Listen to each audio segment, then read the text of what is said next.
சாய்ராம்.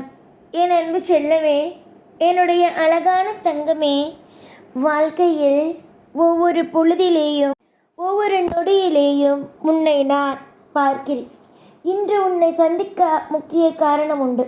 இந்த நேரத்தில் உன் கண்ணில் பட முக்கியமான காரணம் உண்டு. இந்த நொடி உன்னுடைய கஷ்டம் முடியும். இந்த கதையின் மூலமாக உன்னுடைய வாழ்க்கையில் மிகப்பெரிய ஒரு நல்லது நடக்கும். இது உன்னுடைய வாழ்க்கைக்கு பரிகாரம். நீ என்னிடம் கேட்பாய், நான் தவறு செய்து விட்டேன், அந்த தவறுக்கான பரிகாரம் என்ன? நான் முன் ஜென்மத்தில் முற்பிறவியில் நான் கர்ம வினைகளை செய்துவிட்டேன். ஆனால் அந்த கர்ம வினைகளை எப்படி கழிப்பது? எனக்கு அதற்கான ஒரு தீர்வை சொல்லுங்கள். எப்போ பார்த்தாலும் கவலைகளோடு இருந்தால் நான் என்ன செய்வது? என்னுடைய வாழ்க்கையில் நான் எப்படியெல்லாம் வாழ்க்கையில் நிம்மதியாக வாழ்வது? ஏதாவது ஒரு எளிய விஷயங்களை எனக்காகவே சொல்லுங்கள் என்று நீ என்னிடம் கேட்டாய். ஒரு சுவாரஸ்யமான விஷயம். இந்த ஒரு கதையானது உன்னுடைய வாழ்க்கையை மாற்றும். இது உன்னுடைய வாழ்க்கையில் கர்ம வினையை முடிப்பதற்காக நான் சொல்கிறேன். இந்த கதையை நீ எப்பொழுது கேட்கிறாயோ, எப்பொழுது உன்னுடைய வாழ்க்கையில் இக்கதையை கேட்கிறாயோ, இந்த கதை உன்னுடைய வாழ்க்கையை மாற்றும். அதே நேரம் உன் கர்ம வினையோ முடியும். ஒரு குரு சிஷ்யன். குருவே, என் வாழ்க்கையில் மகிழ்ச்சி இல்லை என்று குருவிடம் சிஷ்யன் வருத்தப்பட்டான். குரு அவனை ஒரு தோட்டத்திற்குள் அழைத்து சென்றார். அங்கு வண்ணத்து பூச்சிகள் அங்குமிங்கும் பறந்து கொண்டு இருந்தன. அதில் ஏதோ ஒன்றை பிடித்து கொண்டு வா என்று சிஷ்யனிடம் குரு சொன்னார். பட்டாம்பூச்சிகளை துரத்தி கொண்டே ஓடினான். ஆனால் ஒன்றை கூட அவனால் பிடிக்க முடியவில்லை. பரவாயில்லை, வா என்றார்.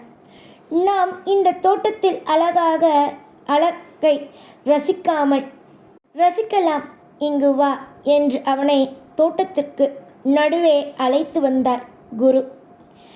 இருவரும் அமைதியாக நின்று கொண்டு தோட்டத்தின் அழகை கண்டு சிறிது நேரத்தில் பட்டாம்பூச்சிகள் பல அவற்றை சுற்றி பறந்து கொண்டு திரிந்தது. மேலும் 2 பட்டாம்பூச்சிகள் இவை கையிலேயே வந்து அமர்ந்தன. குரு சிரித்துக்கொண்டே கூறினார், இதுதான் வாழ்க்கை. மகிழ்ச்சியை தேடி நீ துரத்துவது அல்ல, வாழ்க்கையை அமைதியாக நின்று ரசிக்கும்போது மகிழ்ச்சி உன்னை தேடி வரும் பார், அதுதான் வாழ்க்கை என்றார். உன்னுடைய வாழ்க்கையில் நீ இப்பொழுது அதிகமாக குழப்பத்தை சந்திக்கிறாய்.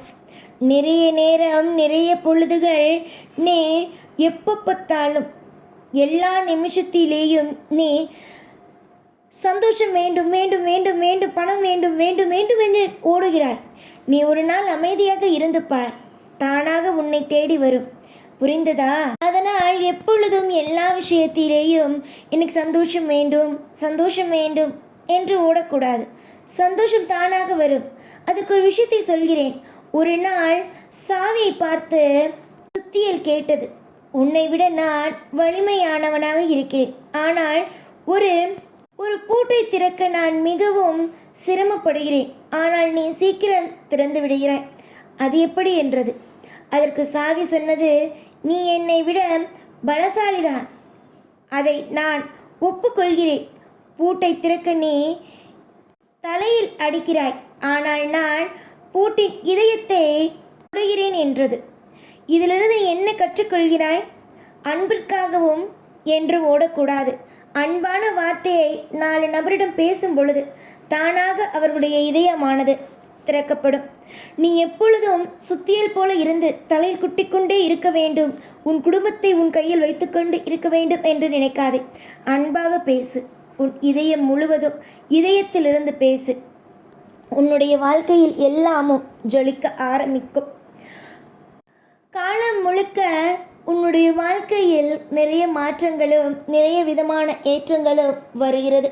நீ என்னென்ன நினைக்கிறாய் என்றால் வாழ்க்கையில் எல்லாமும் சரியாகாது என்று. கண்டிப்பாக சரியாகும். அதற்கு நான் பொறுப்பு. இப்பொழுது உனக்கு 2 கதைகள் சொன்னேன்.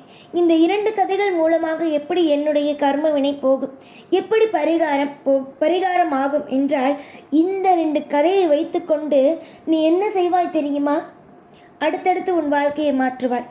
உன்னுடைய வாழ்க்கையில் எல்லா விஷயத்திலேயும் எல்லா பொழுதுகளிலேயும் உன்னை நீ திருத்திக் கொள்வாய்.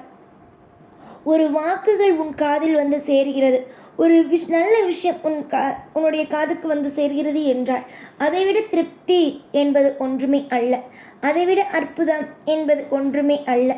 எல்லாவற்றிலும் ஒரு மாற்றங்கள் உண்டு. உன்னுடைய வாழ்க்கைக்கு மாற்றங்களாக இருக்கப் போவது வேறு யாரும் அல்ல, நான் தான். உன்னுடைய வாழ்க்கைக்கு நான் மட்டும்தான் மாற்றத்தை கொடுக்கப் போகிறேன்.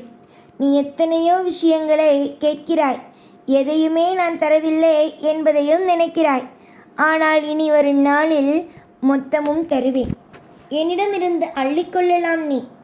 புரிந்ததா என் கண்மணி? ஆசையாக சில விஷயத்தின் மீது நீ அளவு கடந்த நம்பிக்கையை வைக்கிறாய். எந்த நம்பிக்கையையும் எந்த பொழுதும் நான் வீணாக்குவது கிடையாது. அமைதியாக இரு, நம்பிக்கையோடு இரு. செய்வது அனைத்தும் உன் வாழ்க்கையில் திருப்தியாக இருக்கட்டும். மனதில் தூய்மையை வைத்துக்கொள்.